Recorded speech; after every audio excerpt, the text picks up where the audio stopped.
Does the thought of retirement keep you up at night? Not because of finances, but because you won't have children there to care for you and you might not have a partner or spouse to be there for you? You're listening to Queer Money episode 438, and today we're talking about retirement planning for solo and child-free agers. Per a recommendation in the Queer Money Facebook group, we're joined today by Dr. Sara Zeff Geber, author of Essential Retirement Planning for Solo Agers. From her years of research and speaking on the topic, Sara shares ideas on housing solutions, both domestic and abroad, how to stay mentally and physically healthy as long as possible, and how to design a rewarding second, third, and even fourth act. So remember to hang on to the end to find out how you may enter to win a free copy of Dr. Geber's book. Let's get on with the show. The mission of Queer Money is to financially empower the LGBTQ plus community. Join us in thanking Capital One for supporting that mission. Thank you for joining us for another episode. Those of you who comment and share on social media or in the Facebook group about different topics on our social media feed, you might think that we're not paying attention. But a couple months ago in the Facebook group, there was a discussion about LGBTQ plus people finding villages around the country where we can retire. And somebody recommended Dr. Sara Zeff Geber's book as an essential book for any solo or child-free ager to read. So we had our virtual assistant track Dr. Geber down, and fortunately enough, she agreed to come onto our podcast. So welcome, Dr. Sara Zeff Geber, to the Queer Money Podcast. Thank you very much. I'm happy to be here, John. Thank you. So can you help us set a baseline here? You've been in this industry for a while. You've been helping solo agers and child-free agers for years, and you've written a very, very dense book about it. What's your definition of a solo ager? Good. I'm glad you started with that because it's a confusing term, and in fact, my own definition of it is kind of morphed over the last few years. But I now define solo ager as anyone who is aging alone or without family support. You may be happily aging alone right now, especially if you're in your 50s or 60s or even 70s, but that doesn't remain quite so happy when you need somebody there to help with care. So when you think about, do you have family support? That's really the key issue. Mm-hmm. I'm married, my husband and I, but my husband and I don't have kids, and we don't have family in the area. So we both consider ourselves solo agers, and we are both, we have both planned accordingly for that, because we don't know which one of us is going to be the solo ager in the end. Right, exactly. Well, that's great information to have. I mean, you probably already know this. It's from your research. It seems you're well connected to these statistics, but according to the Williams Institute, only about 20% of LGBTQ plus folks have children. And while having children isn't a guarantee that you're going to have some sort of support system when you're older in retirement, it does increase the likelihood that you'll have that support. And many LGBTQ folks, especially today, those who are in retirement 60s, 70s, and 80s right now, don't have the familial support of nephews and nieces and brothers and sisters to help them in their older age. So I think this is a very essential topic for probably the whole country, since we know that individual households, those who are being managed by individuals in a household, is increasing, but for LGBTQ plus people especially. Absolutely. It's, in the boomer generation, which are the people that I'm mostly speaking to now and to which I belong, I think that for the LGBTQ plus population, it wasn't nearly as common to adopt children. So far fewer of baby boomers, I suspect, have children than when you look at the Gen X and Gen Y and millennials. Now, adoption is much more commonplace, and I have a number of friends who have adopted, and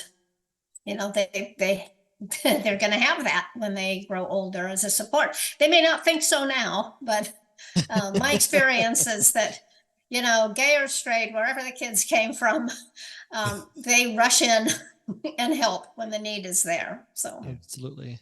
Yeah, but it is an interesting thing. We have seen over the decades that the size of households, even ones where there are parents and children, is shrinking.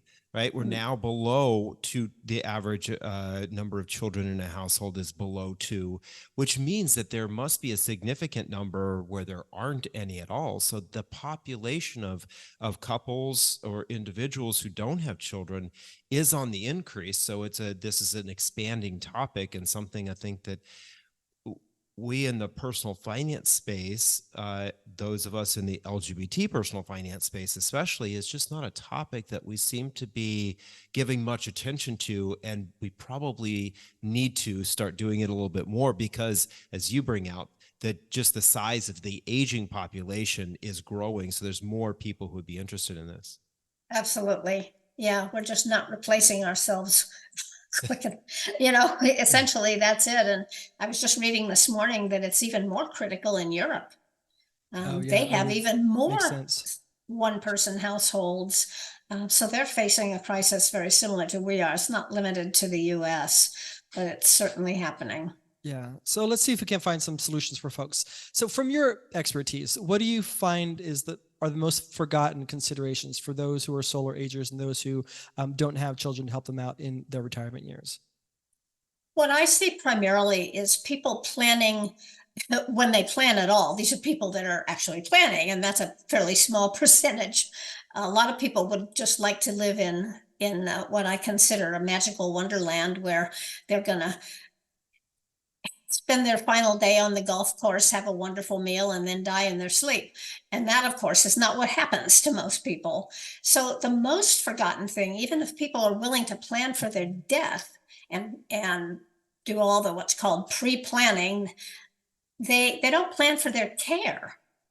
And for most people, a huge percentage, 70% of us is the figure that I see all the time, are going to need care for some period of time in our life. It might not be those last 2 months or 2 years leading up to when we finally leave this planet, but it might be, and it's more likely to be at the end. So planning for care is the forgotten element in many cases.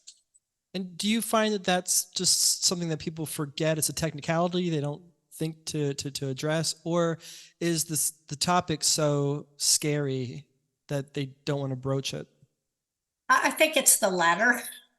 I've been doing this now for about 12 years. I changed careers. I was an organizational consultant for many years, and then I switched. And when I switched over, I started talking about older age and planning, and I could barely get anyone to sit down and listen. It's different today. People will sit down and listen. I don't have any friends left that won't talk to me about solo aging, because if they won't talk to me about it, then they're so uncomfortable, they go their way, and my friends now are happy to talk about it, but people avoid it tremendously. Absolutely. So the common theme that I noticed throughout your book is summed up in a quote that you included from Betty Friedan, who says, "Aging is not lost youth, but a new stage of opportunity and strength." And I think it's kind of what you're addressing. People oftentimes assuming aging is death, but there are lots of phases that happen before that. Can you elaborate on that theme and how people can look to that in an advantageous way as opposed to something that's a detraction? Sure. The old pattern and the old script that we used to live by of people growing up, getting married, having a career that lasted for 40 years, and then getting the gold watch and sailing off into the sunset. And honestly, most people didn't live past the age of 60 and died very soon after retirement. That is just out the window. Mm-hmm. People are living so much longer, and they're enjoying lots of different stages. I think that your younger audience will relate to that probably better than the older audience, because I don't think millennials ever think about having a career or let alone a job that would last 40 years. They just go from one thing to the next as it suits them and as their interests fluctuate. And it's the same thing with later life. I'm probably a good example of someone who just totally changed careers later in life. My previous career was was fun and rewarding while it lasted. And then a lot of changes started happening. I wasn't doing as much training, and I was having to do coaching, and I'm not very suited for coaching.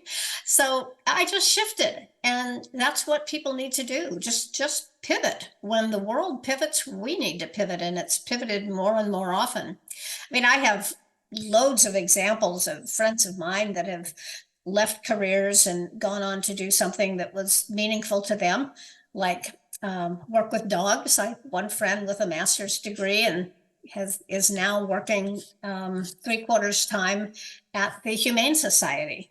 I have a nurse friend who also is a dog lover and has ended up working for Canine Companions.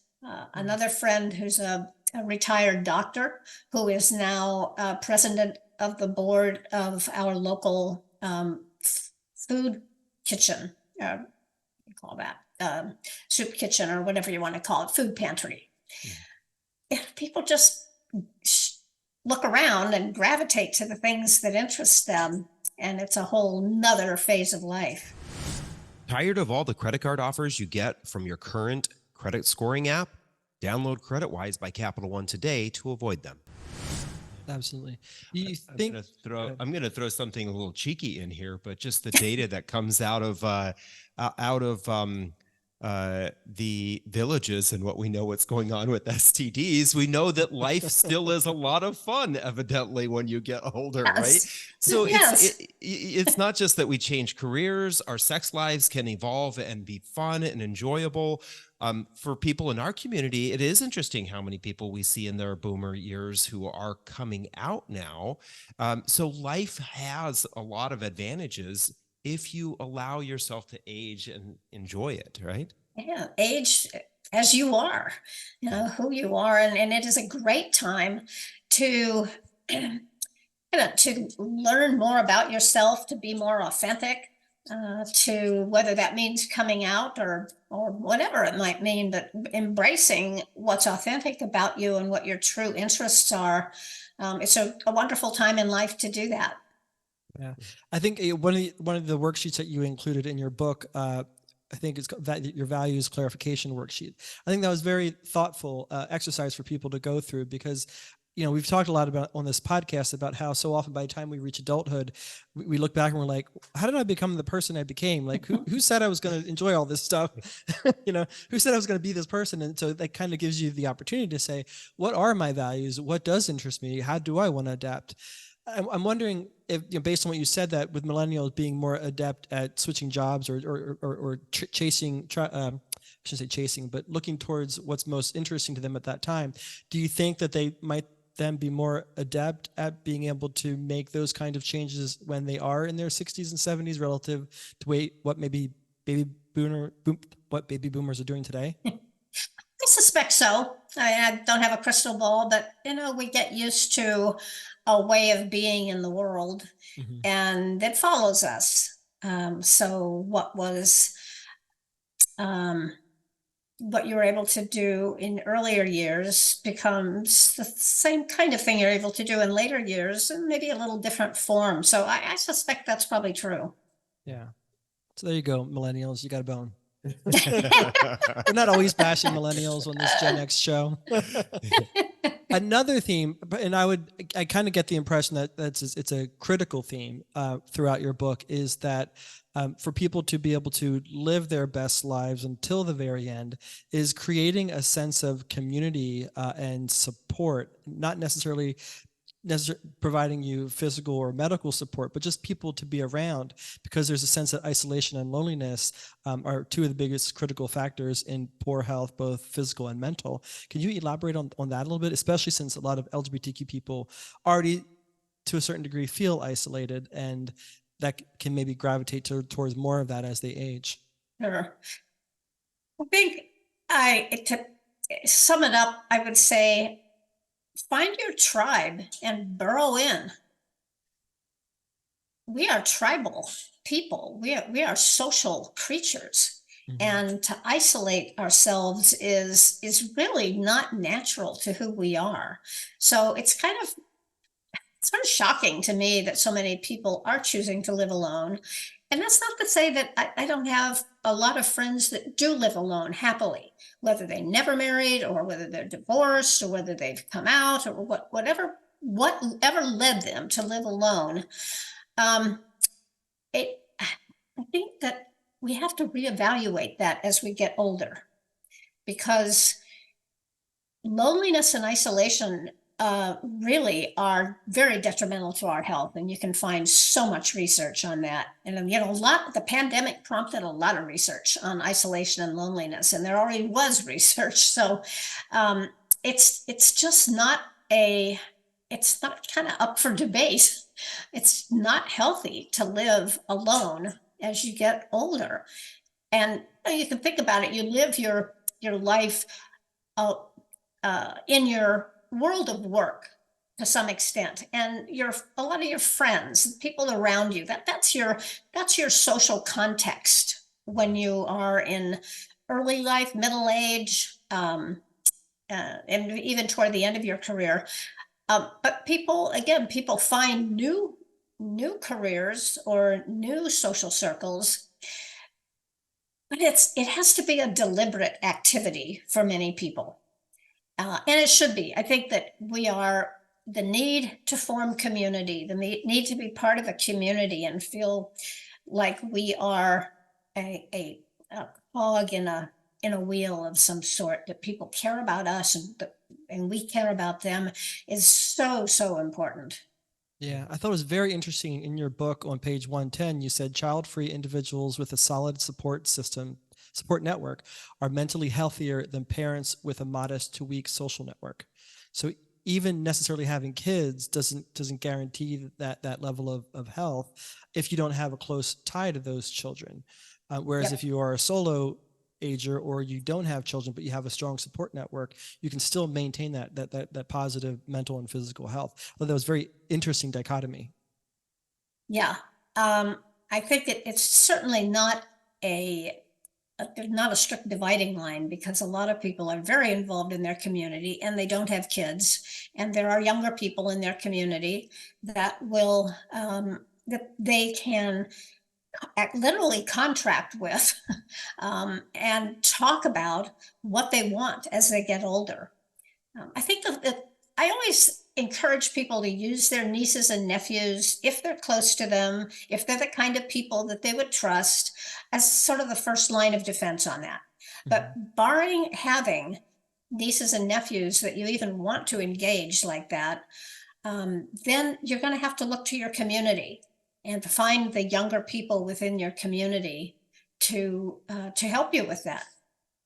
Yeah, it's a very intentional exercise. There's an article published, I don't remember what publication it was, but it was during the pandemic, that talked about this husband and wife couple who moved to a different city and found it very, very hard to make new friends, especially when you're in your midlife and other people have children, because they've already got their lives, right? They've got their careers they're working on, they're balancing their own personal spousal relationships. Then if they have their children, well, that's like that takes your whole life, right? Running them around to all different events. And so unless you can really sync up with people who are kind of at a point in their life where they're actually interested to make in putting forth the effort to make friends, it's kind of hard to do so. And I did think, you touched on it here, but you mentioned in your book the importance of George Valiant's study, and how he found that a critical component is not only necessarily trying to connect with those who are your own age, but trying to connect with those who are younger than you. Would you mind elaborating on why that's so critical? Well, really, it just follows along with what we were talking about, what we've been talking about, really. This intergenerational relationships are going to be critical, because as we get older, our contemporaries are getting old with us. And I love people that I encounter from time to time, which tell me, oh yes, my friends and I all have this pact that we're going to help one another. And I said, oh, that sounds intriguing. And how old are your friends? Oh, we're all about 75. Like, what part of this doesn't quite make sense to you? Right. You've got to make some connections with younger people. Yeah, absolutely. And in the book you elaborate, like, not only are they able to provide this type of support that your peers in their 70s can't necessarily provide, but they also can infuse a level of energy into your life and provide some new perspective that you might not necessarily have considered, that will, Absolutely. keep you physically and mentally engaged more so than otherwise. Absolutely. Yeah, that's a kind of an added benefit. I think of the storylines that oftentimes are in books and movies and TV shows of the older person who lives on the block whose house is scary and nobody knows it. They're the creepy old person or the old witch or whatever, right? And then you find out that there's just this humble older person living in this home that has all these amazing stories and experience, and the community finds out about that and can celebrate and rejoice that. And I think that's the more isolated we get because of technology. I think that just is, to me, seems like it's a barrier that maybe this is even going to happen more as people age. We become more isolated, and we have to, like you said, do it intentionally. We have to figure out intentionally, Yep. how do we get out of the house? How do we communicate with our neighbors? And how do we be a part of our community? Yeah. The amount of online connecting these days, I find is a little scary. I, you know, hope it isn't going to go away. We're always going to have to live with it in some form. Most people I know have now had it. They've survived. It was kind of like a bad cold, or sometimes not even a very bad cold. We've got to get out of our homes again. I've been beating that drum now for about a year. And in fact, when I get asked to speak, I will no longer do Zoom presentations unless the group is on the other side of the country and and I really love what they're doing and they can't afford to fly me out. But for local groups, I won't do it anymore. So get that group together and I'll be happy to be your guest. Start being social. So what Yeah. suggestions do you have for folks to not only connect with other people outside of their current friends group, but maybe specifically with those who might be younger than them? Any thoughts? Yeah, there's a number of ways of doing that. I mean, people find all kinds of interesting ways to build community. Probably the most traditional way is to join a church or a synagogue or some place of worship. Even if you don't believe in God, just join for the social aspects. My husband and I moved to Santa Rosa, California, where we live now, in 2015. We were both at that point in our mid 60s. And we had what I call kind of a starter kit of friends up here, but we didn't know a lot of people. And so we joined a synagogue and started to get friendly with other people, both younger and older. And that was kind of our entree to doing it. We have also become friendly with some of our friends' kids, their adult children. And those are candidates too, by the way, on my state documents where I have listed people that I want to make decisions for me if I cannot. Essentially, my healthcare directive. On I think the third line below my husband and some other person is the son of a woman that I've known all my life. I know that his values are her values. I know him well enough that I know he would do right by me. So these people that you are going to trust and put your life in their hands later, it's never too early to start thinking about who's going to do that for you. And by the way, if you think, oh, I can't put that on someone, you know what? Somebody who's 20 years younger is soon going to be 20 years older and they're going to need the same thing. So it's approach it mentally as a what goes around comes around kind of phenomenon. Yeah.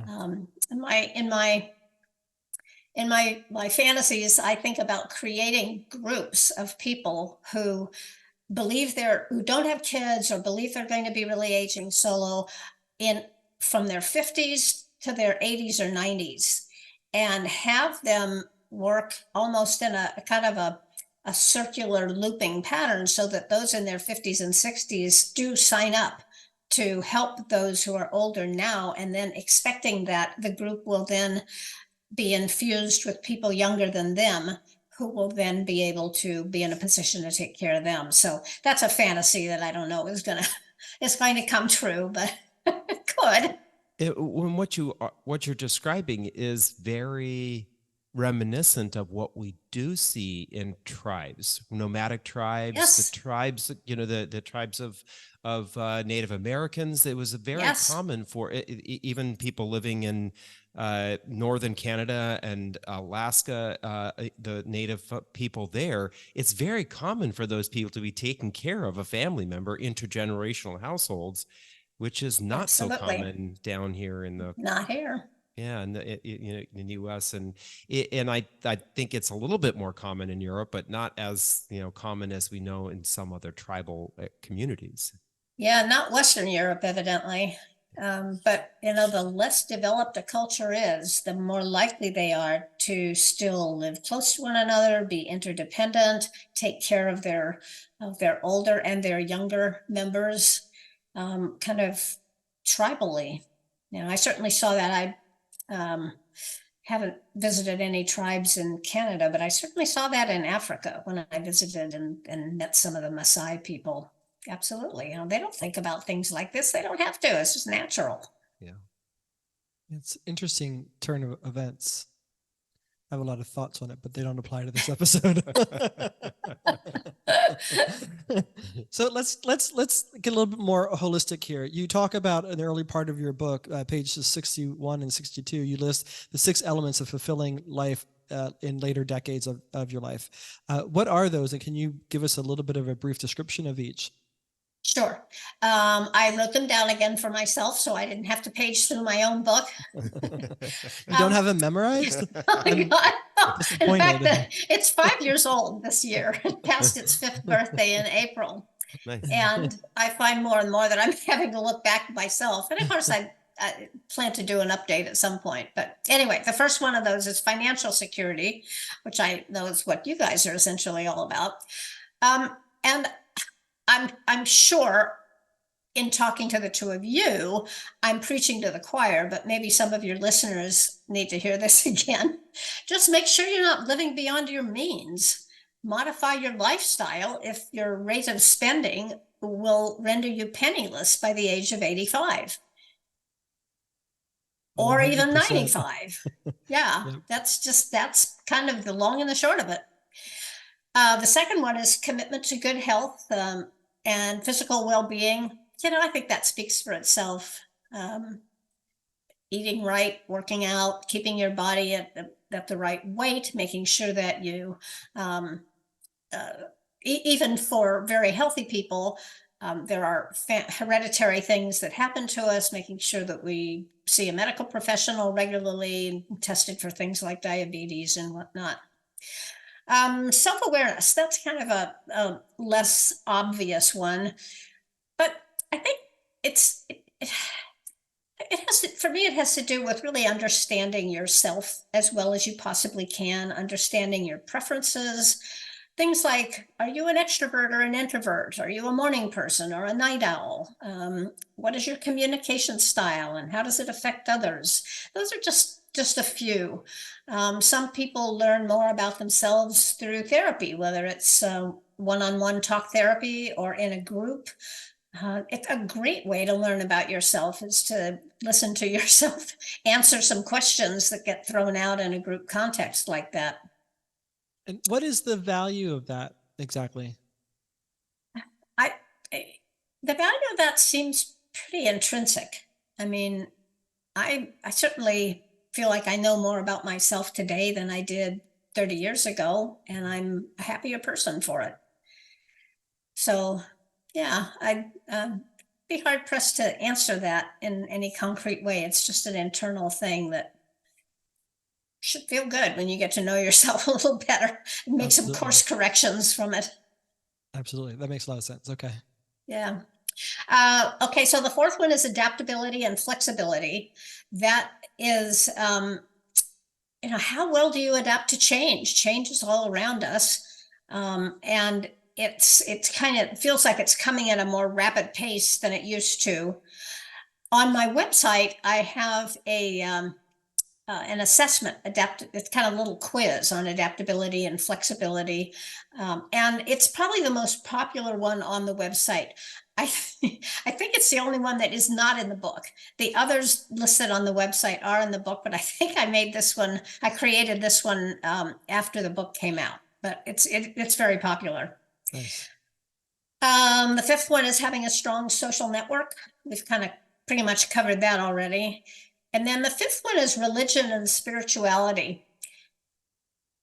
The common wisdom that people have written about for years is that as you approach your final days, that your own spirituality, your own relationship with God, or whatever you call maybe your relationship with yourself, gets more and more critical, more and more important. You begin to pull inward. So I am not the best person really to talk about that. I'm sort of reporting the news because I'm not a particularly religious person myself. And it's different than when I said one way to create a community is to join a church or synagogue. I think most places of worship recognize that older adults they've already figured out what their relationship is to their own spirituality, whether they believe in God or not, or what kind of a God. What they're there for is a social life. Mm-hmm. And smart people who run places of worship understand that, and they create groups for older adults. They create groups for adults with different preferences, adults with different lifestyles. But again, this religion and spirituality one is just a very personal thing, but it's something to think about. So those are the six. Yeah, I think that the last one's a timely one because we're talking a lot more about mindfulness and simply being aware of something that's just, something that's larger than yourself, right? There's something more important than just me. I'm part of, whether you want to call it universe or God or,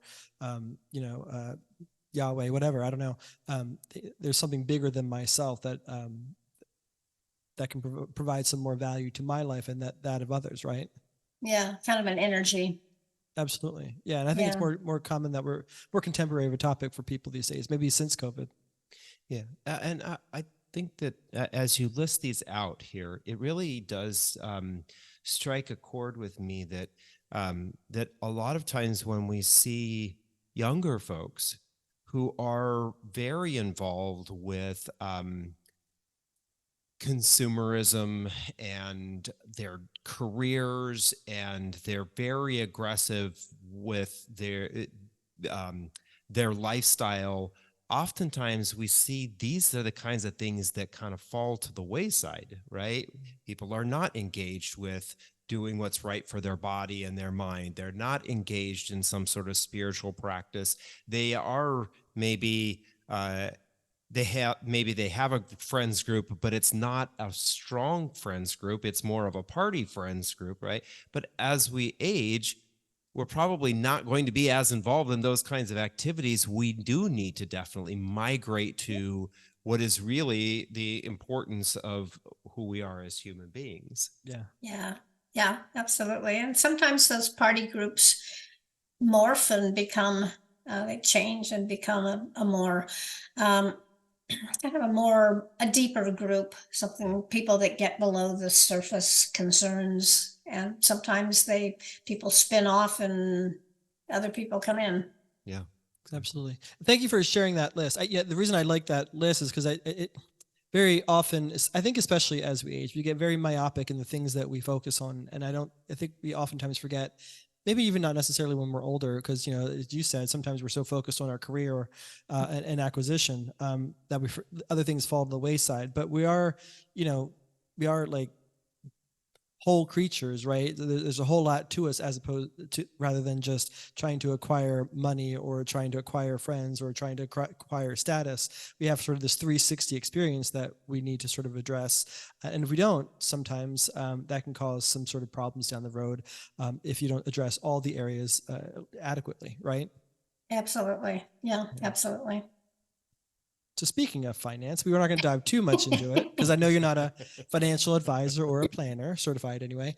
But you did dedicate a couple of chapters to money because it's a very important topic to help get through retirement. That said, what do you find from your clients and the people that you've worked with and interviewed to be some of the biggest challenges for solo agers and child-free agers that those of us who are younger can maybe start to address at a more amenable age? This is one area where I don't find any differences between solo agers and people who have family, who have the support of grown kids or other family members. It's the interesting thing that I find when I talk to people is their different approaches.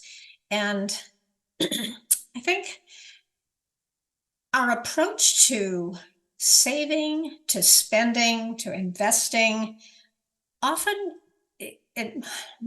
to all of the time, comes from what we grew up with, the messages that we got, those money messages that we got early in life. Is money a scarce commodity? Is money a readily available commodity?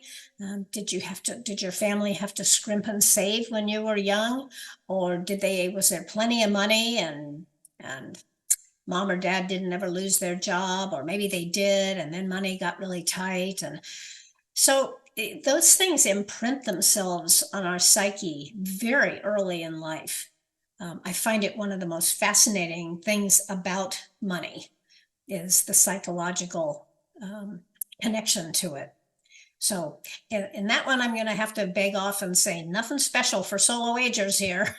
I think that's very interesting that you say that. I just assumed there were going to be all sorts of differences in every other topic that we talked about relative to those with children and who are coupled and vice versa. But it's interesting that for when it comes to finances, like the challenges are just all the same for everybody, regardless of your sexual orientation, your relationship status. Absolutely. Yeah. I think so. And of course, there's a lot of talk these days about the extent of gray divorce. And I expect that applies also to the LGBTQ plus community. There's also gray divorce. And when you talk about people who have been building a nest egg for 20, 30, 40, 50 years, and then all of a sudden it's halved, that's a challenge. Right. And so that's a consideration, but it certainly isn't limited to solo ager. I mean, solo agers to some extent, if we're talking about people who are not partnered, they've been building their whole lives. Hopefully they've been building and nothing changes, but that's a different dynamic. And that can happen to solo agers too. If we're talking about solo agers, maybe like my husband and me, who just simply don't have kids. So yeah, but it doesn't change a lot. Have you experienced or talked with anybody? I think maybe one dynamic that might be different is, have you worked with anybody who is a solo ager, or maybe even just a couple who's child-free age? I'm sorry, now let me go back. Have you worked with anybody who's aging, have children, and seem to be sacrificing their retirement future to take care of their children? And so the retirement money that should be for their retirement is being used to fund the daily lifestyle of their children. Is that maybe one dynamic that you see that's different? Well, not with solo agers. It's not a dynamic with solo agers, but I read about that. And I just, not having kids, I'm like, you did what? I don't have to put my dog through college. So I don't have to buy my dog a house. But yeah, I see that in some of my friends. They're just, it's a constant opening the checkbook, colloquially speaking, and doling out cash for their kids' needs. But yeah, it's kind of a different topic. Yeah. And on the flip side, John and I have recently, because it's been a topic we've been discussing online with folks, this whole idea that on average, parents who have adult children are spending, let me rephrase this. 50% of parents who have adult children are helping to pay for some aspect of their kids' daily lives, and on average are doling out $1,442 a month to these kids, which is a significant amount of money. But then we're kind of wondering this kind of reciprocal, I'm taking care of you today, you need to take care of me tomorrow. And I think that's one of the big concerns that a lot of solo agers have is we didn't invest in, or we're not investing in our children. And so who is going to invest in us? And we've touched on this already at the outset. I guess it is important. Do we then go out and find somebody to start investing in? Maybe. I mean, very honestly, I paid for my niece's college education.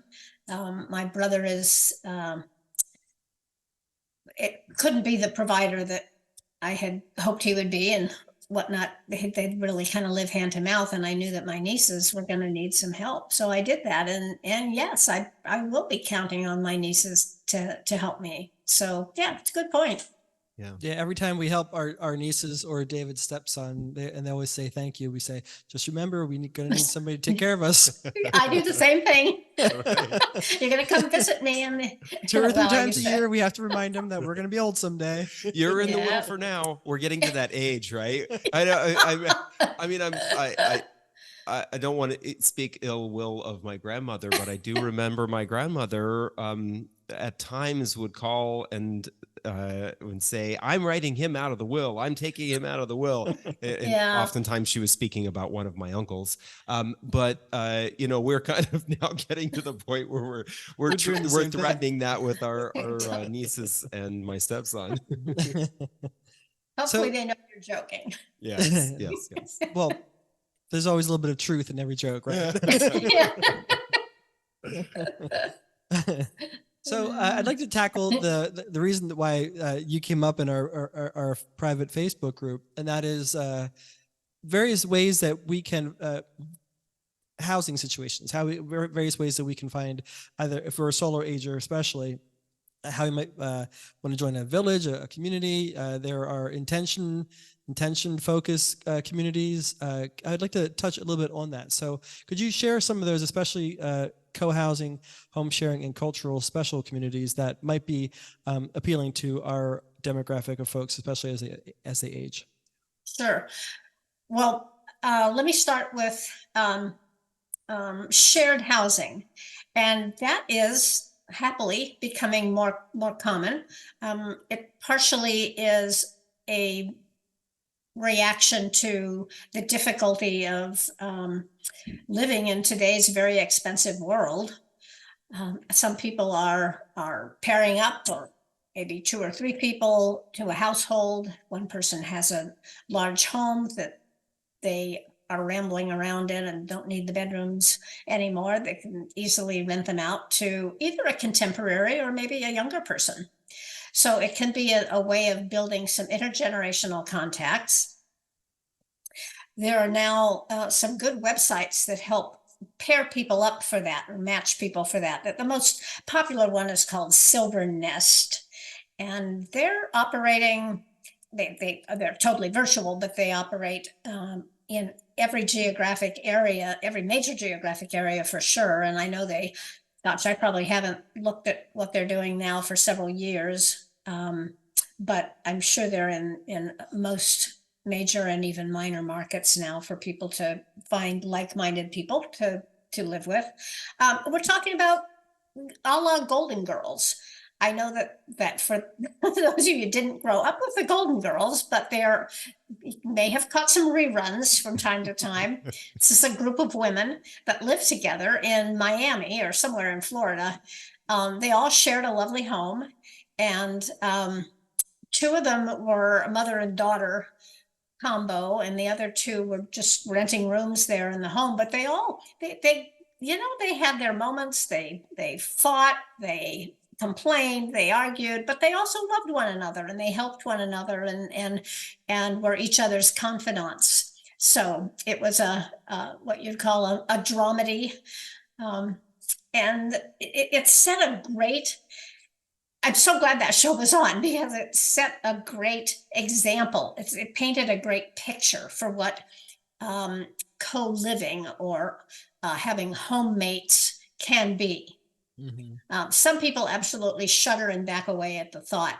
And I think I'm sorry about that. I think that's a shame because, again, isolation and loneliness simply lead to early death, literally. I mean, you can find a gazillion studies that bear that out. Okay, so I'll get off my soapbox about community again. That's okay. We can talk about Golden Girls all day. We've Golden literally Girls, watched okay. it like 6 times through. Oh, good. Oh, good. I am a huge fan of co-housing. My husband and I almost moved into a co-housing community in Silicon Valley that was being built, and we joined, and we had our unit all picked out, and then it came down to we adopted a dog that we didn't realize at the time was going to be so completely unsuited for living in a condominium style home for a lot of reasons that I won't go into, but we finally very reluctantly had to back out. We're still great friends with almost all the people that live there, although they've had some turnover because it is elder co-housing in this case, and elder co-housing, lasts as long as people live. Sure. So they have lost a few members, and the units have turned over. Most co-housing is intergenerational, which is a wonderful way to make intergenerational contacts. And by the way, I don't want to forget to mention that, let me look at my notes here a minute. There is a new co-housing community, and this falls into the category of cultural specialty, that is called Village Hearth Community. It's in Durham, North Carolina, and it's LGBTQ focused. That was the one that was on First CBC. one. Right. Yeah. Yeah. That's the first one that I know of. Right. LGBTQ and supporters and friends.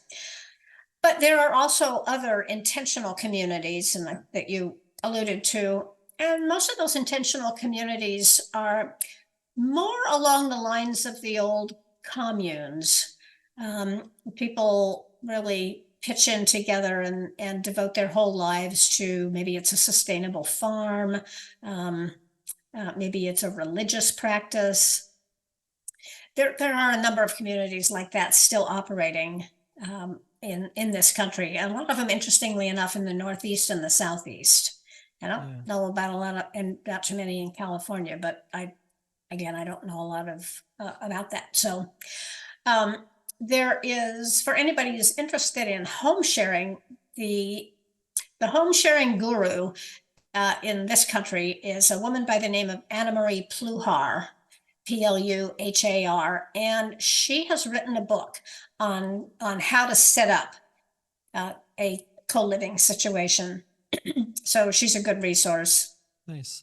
It's also, it's a great time for me to mention that one of the last year, much of my energies were devoted to creating the current issue of the American Society on Aging's Generations Journal. It's a journal that comes out quarterly. A couple of years ago, they did away with the print version, which had been going for 40-something years, and now it's all online.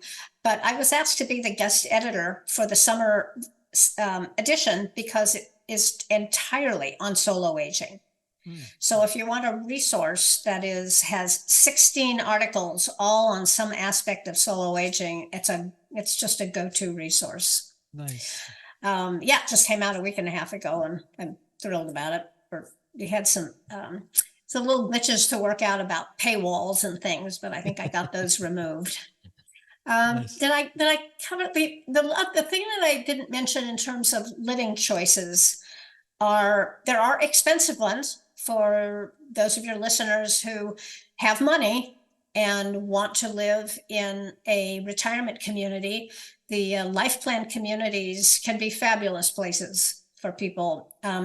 They're changing quickly. They're no longer the docked cruise ships that people used to call them 10 years ago. They really get it that this generation of older adults wants meaning and purpose in their lives. if they've had a garden all their lives, they don't want to quit digging in the dirt. And so they're creating everything from raised beds to dog parks and opportunities for people to volunteer their time in nearby shelters and get together with younger people and do some mentoring. It's all kinds of they like to call it opportunities now rather than programming. They're just changing. And Sure. if you had a parent or a grandparent that lived in one of these communities, this is, as they say, not your grandmother's retirement community. So there's one in my town, actually, that was designed, built, and marketed to the LGBTQ community. Oh, nice. And I've known a number of people, I interviewed a number of people there before I wrote the book.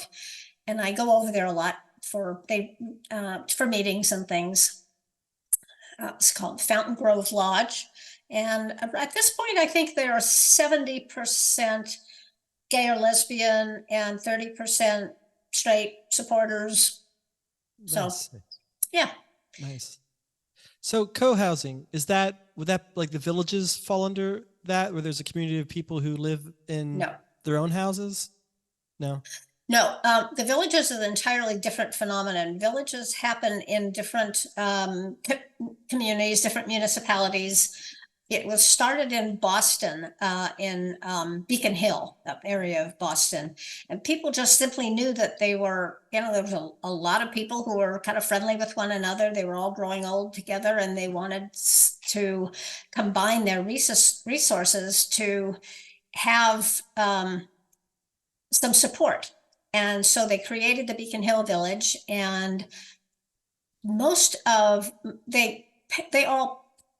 villages require you to pay something like anything from $500 to $2,000 a year for the privilege of having a concierge that you call up and say, I need a vetted roofer, or I need someone to clean my gutters, or I need someone to walk my dog. I'm going to go have knee surgery and I'll be down for a month. When, a lot of these are done free by volunteers, and most of the villages run on a stable of volunteers for rides and dog walks and all kinds of things. There's probably 300 or 400 of them around the country now. Oh, wow. Now, co-housing is an intentional community. When you join a co-housing community, by the way, a village can be several hundred households. Okay. Depending. A co-housing community was designed and built for a group of people that want to make their lives together. Now, everyone in the community has bought their unit. It's very much, to the outside world, it looks very much like a condominium complex or a collection of little cottages. But everyone owns their own unit. Everyone has their own kitchen, bathrooms, bedrooms. It looks like a home. But it's usually smaller than a home, because in the common areas, you have a large dining hall, meeting rooms, a workout studio, a crafts room, a woodworking, and whatever the community wants to build into what they're developing. So very different than a village. Okay. Gotcha. And it's usually about 30 units. Okay, so much smaller scale, but more much smaller scale. In terms of the type of lifestyle that you want to create for yourself and the few people that you'll be living with or around. Yeah, exactly. And most co-housing communities have communal meals 2 or 3 times a week, rotating people who want to volunteer to cook or volunteer to clean up. It's just, they participate. Almost every co-housing community I've ever seen has a community garden. They grow as much of their own food as they can, depending on, where they're located. But they just get involved in projects together, and they become, in many cases, each other's best friends. Nice. Yeah, I kind of that for me, possibly us, I feel like that's kind of appealing. Yeah. And I think that we've on our Debt Free Guys website, we do have an article that lists 22 gay retirement communities. And I kind of, when we talk about gay retirement communities, I think we lump a number of these different types together. And I know that there are some co-housing complexes on that list. Good. Yeah. Yeah, so a lot of times when we have the retirement conversation, people will oftentimes say, specifically for our LGBTQ audience, is that anywhere that's typically supportive and accepting of LGBTQ plus people is also very expensive. And unless you have the financial means to gravitate to those places, such as California, then it's kind of hard to find this kind of sort of ideal retirement living situation. So we oftentimes are asked about what the conditions are about living abroad. So with that, can you share, you did a whole chapter on living abroad. Can you share the pros and cons of living abroad for a general population? Yeah, again, everything keeps changing.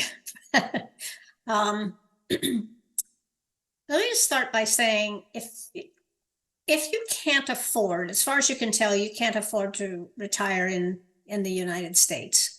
I always start by saying to people, there's life outside of California, or there's life outside of New York, or whatever expensive locale you have. What do New Yorkers tell you about that? Because every time I talk to a New Yorker, they're always like, when are you going to come visit us? Like, there's a whole other world out there. Yeah. You could visit us. Yeah. There's life beyond your vertical world. I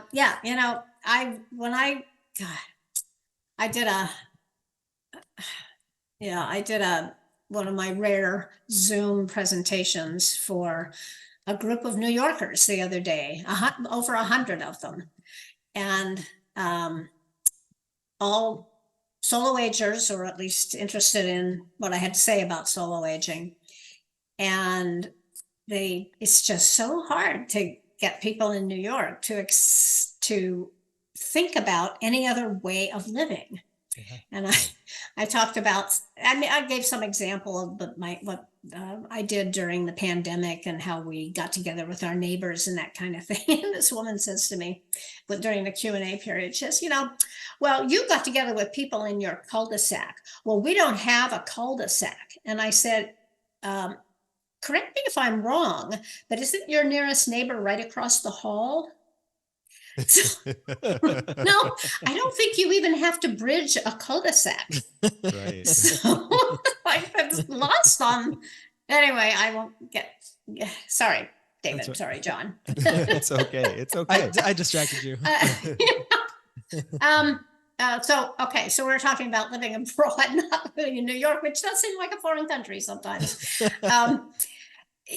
I usually tell people, do look outside the confines of the United States. And some people will, some people won't. There are huge expatriate communities in Mexico, in Central America. Those are the two places that come to mind the quickest to me.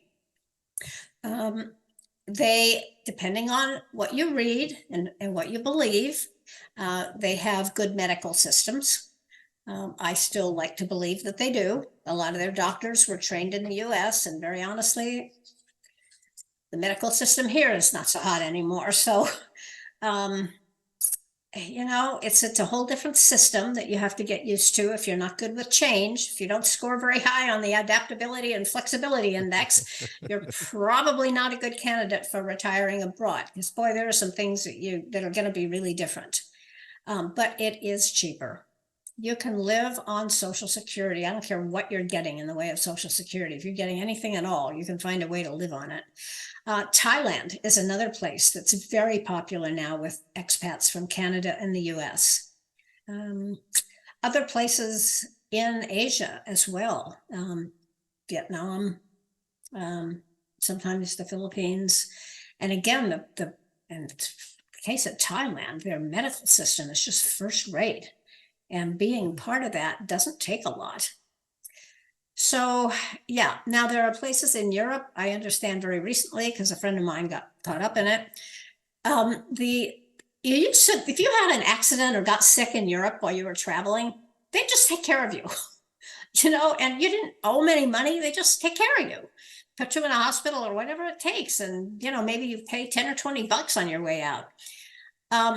Evidently, that's not the case anymore. because their medical systems were so stressed during COVID that they just can't afford to treat every visitor that decides they want to travel through Spain on a motorcycle. So, Sure. But Portugal's still a popular place to retire, Spain, France. If it were me, I think I'd head south. It's a little closer to the mainland US. Most people do have some family or friends that they want to stay in communication with.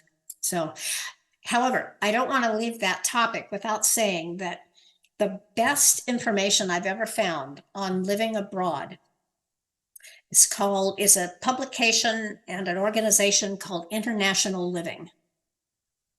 Just, put it into a search engine, or internationalliving.com, I think is their URL. Excellent. Okay. It's so chock full of good information. It's wonderful. Yeah, absolutely. We'll have to take a look at that ourselves, because we're at that age where we're starting to figure out where do we want to be in 10 years. Yeah. Yeah. You're at a good age to do it, because when you move midlife, it's a lot easier than when you try and move when you're 65 or 70. So yeah, no doubt. No doubt. Another topic I wanted to discuss before we wrap things up, because this has been on our mind pretty much ever since we started the podcast. It was brought to our attention, and you mentioned it in your book, is the need for long-term care insurance. And I think you kind of were alluding to that very early on in the episode. Would you mind covering the need and what long-term care insurance is and the need that it addresses, and also that how Medicaid does not cover long-term care insurance? Yeah. I'm not an expert on Medicaid, but on Medicare, most people are under the very mistaken notion that if they fall and break a hip, that Medicare is going to take care of them. Well, Medicare is going to cover repairing that hip, but it's not going to cover the care you need to recover from that injury. In other words, all of what's known as the activities of daily living, everything from bathing, dressing, transferring from the bed to a wheelchair or the bed to a toilet, all the functions that go on with toileting, it doesn't cover that. Nothing covers that, except for long-term care insurance or private pay.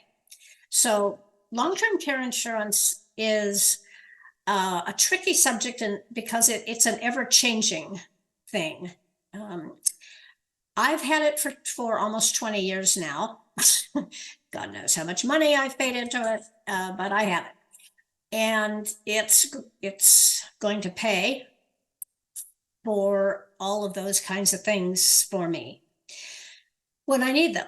And I could get hit by a bus or have a heart attack, and I will never need it. And I've paid thousands of dollars into it for nothing, but that's insurance. I mean, that's what insurance is, right? Your house may never burn down either, but you pay that every year. Right. So, long-term care insurance used to be a good standalone product. Now I think it is mostly bundled with a life insurance plan. I think that's what you'll find if you try and seek it out. The best thing to do if you are interested in it, and obviously, I mean, I'm a fan because I have it. And yes, some of the companies that enrolled people have gone under. But the big ones have not, and they're still hanging in there. What the problem that they had was that people started living longer, and they were spending a lot more than their actuaries told them they were going to have to spend. So the actuarial data on long-term care insurance was just bogus. Not by anybody's fault. It's just that we judged how long people are going to live and how much care they'd need by a previous generation. And this generation is just living a long time. Now medical science has come a long way, so we're keeping people alive with conditions that used to kill us. So all this contributed to long-term care insurance companies being on very, very thin ice. And if you look at their Moody's rating or Standard & Poor's, whatever those ratings are, they're not high. They've got like a C+ rating because that their balance sheet, and they're always trying to get people like me who have these really excellent policies to downgrade our policies, which will put them in a position of less liability. Right. So they're working it out, but slowly. See an independent broker who deals with long-term care insurance, not somebody who represents a particular company, but someone who can write a policy for you in a number of different companies, and find out what they have to offer and what you can afford. It's not for everyone. Not everybody can afford it. And when you get it up into the higher income ranges, not everybody needs it. Some people can simply self-insure, but we're talking a lot of money. So, yeah. So that's all I really can say about it at this point. Perfect. Well, I think we've covered quite the gamut on this episode. So thank you very much for all that wealth of information. And we highly recommend to our audience that they get a copy of your book.